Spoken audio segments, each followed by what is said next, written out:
হরফের মধ্যে আছে ছোট হাতের বড় হাতের। এখন এই আলিফ থেকে ইয়া পর্যন্ত 29টি হরফ। এইটা হলো কি এক সেক্টর আছে রেখে ক্যাপিটাল লেটার, একটা আছে স্মল লেটার। আমরা যেটা শুরুটা পড়ি সেটা হলো কি ক্যাপিটাল লেটার দিয়ে শুরু করি আলিফ থেকে। এখন ওই ক্যাপিটাল লেটার মধ্যে যদি বলি হ্যাঁ এইটা ছোট হাতের, এটা বড় হাতের হা, এটা ছোট হা, এটা বড় হা, এটা কি শুদ্ধ না অশুদ্ধ? এটা শুদ্ধ না অশুদ্ধ? এটা অশুদ্ধ, কথাটা অশুদ্ধ।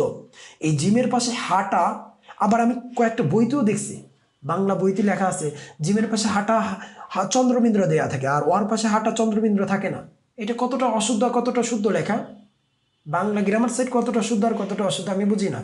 যখন চন্দ্রবিন্দ্র দেয়া হয় তখন বড় কিছু বোঝানোর জন্য, ছোটটাকে বড় কিছু বোঝানোর জন্য। আর যখন ওয়ার পাশে হাটা, এটা চন্দ্রবিন্দু থাকে না, এটা হা, এটা চন্দ্রবিন্দু থাকে না।